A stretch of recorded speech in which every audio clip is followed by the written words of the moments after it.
வழிகாட்டியாக இங்கே வந்து இந்த விழாவை தொடங்கி வைத்துள்ளார்கள். நம்முடைய வேளாண்மை நலத்துறை அமைச்சருடன் அவர்களும் இந்த விழாவில் கலந்து கொண்டது எங்களுக்கு மட்டற்ற மகிழ்ச்சி அளிக்கிறது. அவர்கள் இருவரையும் வருக வருக என இருக்கரம் கூப்பி வரவேற்கிறோம். உற்பத்தி ஆணையர் மற்றும் அரசு செயலர் வேளாண்மை உழவர் நலத்துறை சார் இப்பதான் வந்து நம்ம அக்ரிகல்ச்சர் ப்ரொடக்ஷன் கமிஷனரா லாஸ்ட் வீக் தான் நம்ம கூட இணைந்திருக்கிறாங்க. முன்னாடியே அவர்களுக்கு மிகுந்த அனுபவம் உள்ளது. அவர்கள் நம்மை வழிநடத்தி செல்ல உள்ளார்கள். அவர்களையும் இந்த விழாவிற்கு வருக வருக என்று வரவேற்பதில் பெரும் மகிழ்ச்சி அடைகிறேன். அவருடன் இணைந்து நம்முடைய வேளாண்மை துறையுடைய டைரக்டர் ஆஃப் அக்ரிகல்ச்சர் அவர்கள் வந்து நான் வருக வருக என்று வரவேற்பதில் பெரும் மகிழ்ச்சி அடைகிறேன். நம்முடைய கலெக்டர் சார் எப்பவுமே நம்மளுக்கு கிராந்திகுமார் பாட்டி ஐஏஎஸ் அவங்க எப்பயுமே நம்மளுக்கு எல்லா வகையிலும் உறுதுணையாக இருந்து பல்கலைக்கழகம் சார்பாக கோயம்புத்தூரில் 7வது கோவை மலர் கண்காட்சியை தொடங்கி வைத்துள்ள மாண்புமிகு வேளாண்மை மற்றும் உழவர் நலத்துறை அமைச்சர் அவர்களுக்கும் மாண்புமிகு மின்சாரம் மதுவிலக்கு மற்றும் ஆயுர்வேதத்துறை அமைச்சர் அவர்களுக்கும் இவ்விழாவில் தலைமையேற்றுள்ள மதிப்பிற்குரிய வேளாண்மை உற்பத்தி ஆணையர் மற்றும் அரசு செயலர் அவர்களுக்கும் மதிப்பிற்குரிய இயக்குனர் அவர்களுக்கும் இந்த விழாவில் பங்கேற்றுள்ள மாண்புமிகு மேயர் அவர்களுக்கும் வருகை தந்துள்ள மாநகராட்சி ஆணையர் உள்ளிட்ட அனைத்து அரசு அலுவலர்கள் மக்கள் பிரதிநிதிகள் வருகை தந்துள்ள பொதுமக்கள் ஊடகத்துறை நண்பர்கள் அனைவருக்கும் என்னுடைய காலை வணக்கத்தினை தெரிவித்துக் கொள்கிறேன்.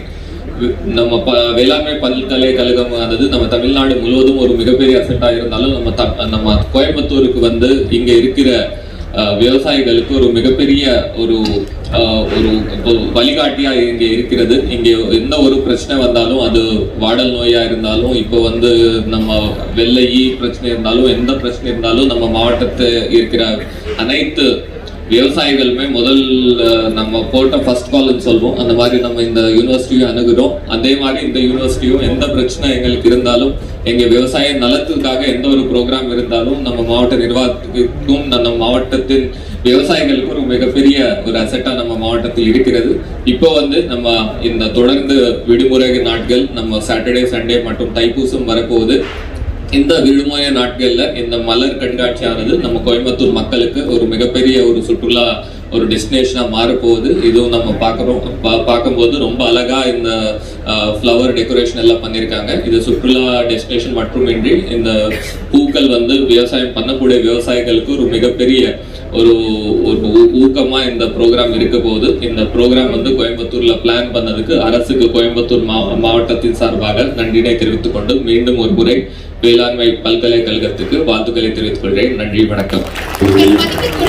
நிகழ்ச்சியிலே கலந்து கொண்டு இங்கே தலைமை உரையாற்றிருக்கின்ற மதிப்பிற்குரிய அரசு செயலாளர் அவர்களையும் முன்னிலை வைத்து சிறப்பித்துக் கொண்டிருக்கின்ற மதிப்பிற்குரிய மாவட்ட ஆட்சித்தலைவர், மாநகராட்சியினுடைய மேயர், துணை மேயர், மண்டல குழு தலைவர், மாநகராட்சியினுடைய மாமன்ற உறுப்பினர்கள், மாநகராட்சியினுடைய ஆணையர், வருகின்ற வேளாண்மை துறையினுடைய இயக்குனர் உள்ளிட்ட அரசு துறைகளை சார்ந்த அனைவருக்கும் அன்பு கலந்த வணக்கத்தை அன்போடு தெரிவித்துக் கொண்டு மாண்புமிகு அமைச்சர் அவர்களுக்கு மாவட்ட நிர்வாகத்தின் சார்பாக தொடர்ந்து கோவைக்கு வருகை தந்து பல்வேறு நிகழ்ச்சிகளில் பங்கு பெறுவதற்கு எங்களது அனைவர் சார்பாகவும் நன்றி என்போடு தெரிவித்துக் கொள்கின்றோம். இது முக்கிய பணிகள் இருந்தாலும் கூட காலை 4 மணிக்கு எழுந்து 6 மணிக்கு விமானத்தில் பயணித்து இன்று சிறப்பான நிகழ்வுகளில் பங்கு பெற்றிருக்கிறார்கள். உள்ளபடியே எங்கள் அனைவர் சார்பாகவும் மீண்டும் ஒரு முறை மனமார்ந்த நன்றி என்போடு மாண்புமிகு அமைச்சர் அவர்களுக்கு தெரிவித்துக் கொள்கின்றோம். கோவையை பொறுத்தவரை தமிழ்நாட்டினுடைய முதலமைச்சர் மாண்புமிகு தளபதி அவருடைய இதயத்தில் தனி இடத்தை பெற்ற மாவட்டமாக கோவை மாவட்டம் சிறந்து விளங்கிக் கொண்டிருக்கின்றன. ஒரு மாவட்டம் என்று சொன்னால் ஒரு துறையில் சிறந்து விளங்கக்கூடிய மாவட்டமாக இருக்கும். ஒன்று தொழில் துறையாக இருக்கும், அல்லது வேளாண்மை துறையாக இருக்கும், அல்லது வேறு ஏதேனும் துறைகளில் சிறந்து விளங்கக்கூடிய மாவட்டங்களாக இருக்கும். ஆனால் கோவைக்கு அனைத்து துறைகளிலும் சிறந்து விளங்கக்கூடிய மிகப்பெரிய ஒரு பெருமையை பெற்ற, ஒரு ஆளுமையை பெற்ற மாவட்டமாக கோவை உருவாகி இருக்கிறது.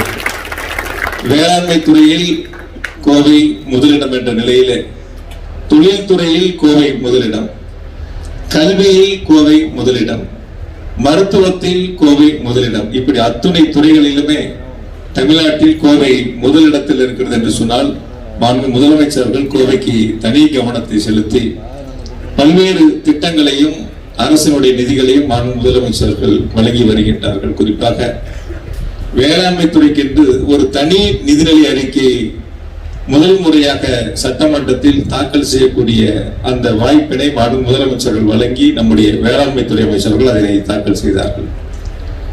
இந்தியாவில் இருக்கக்கூடிய மாநிலங்களில் வேளாண்மை துறைக்கென்று தனி பட்ஜெட் தாக்கல் செய்யப்படுகின்ற ஒரே மாநிலம் என்று சொன்னால் அது தமிழ்நாடு என்ற பெருமையை மாண்பு முதலமைச்சர்கள் உருவாக்கி கொண்டிருக்கின்றார்கள்.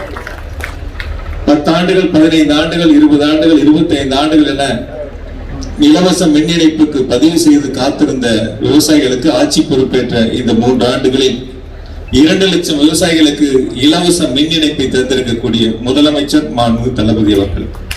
முத்தமிழறிஞர் டாக்டர் கலைஞர் அவருடைய வழியில் தமிழ்நாட்டினுடைய முதலமைச்சர் மாண்பு தளபதி அவர்களும் வேளாண்மை துறைக்கென்று தனி கவனம் செலுத்தி நிதிகளை கொடுத்து திட்டங்களை கொடுத்து ஆட்சி பொறுப்பேற்ற முதல் ஆண்டிலேயே 3 வேளாண்மை கல்லூரிகளுக்கான அறிவிப்புகளை வெளியிட்டு அதிலே இன்று மாணவர் சேர்க்கை நடைபெற்று கல்வியை பயின்று வருகிறார்கள். அதில் கரூர் மாவட்டத்திற்கும் ஒரு வேளாண்மை கல்லூரியை தந்த மாண்பு முதலமைச்சர் அவர்களுக்கும் மாண்பு அமைச்சர்களுக்கும் என்னுடைய நன்றியை இந்த நேரத்தில் அன்போடு தெரிவித்துக் கொள்கின்றேன்.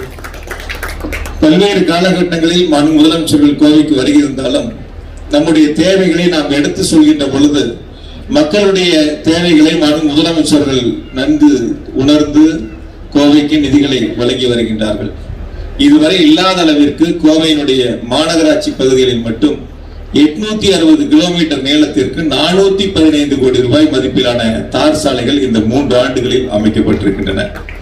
மேலும் கூடுதலாக நிதிகள் தேவை என்றவுடன் 200 கோடி ரூபாய் நிதிகளை சிறப்பு நிதியாக மாண்பு முதலமைச்சர்கள் வழங்கி இன்னும் தேவை இருந்தால் வழங்குவதற்கு தயார் என்ற அந்த நிதியை விடுவிப்பதற்கு மாண்பு முதலமைச்சர்கள் உத்தரவுகளை வழங்கி இருக்கின்றார்கள். எனவே கோவையினுடைய வளர்ச்சியில் அக்கறை செலுத்துகின்ற மாண்பு முதலமைச்சர்களுக்கு மாவட்ட நிர்வாகத்தின் சார்பாக நன்றியை தெரிவித்துக் கொண்டு ஏறத்தாழ 5 நாட்கள் நடைபெறுகின்ற இந்த மலர் கண்காட்சியில் 1 லட்சம் மலர்களால் இங்கு உருவாக்கப்பட்டிருக்கின்றன.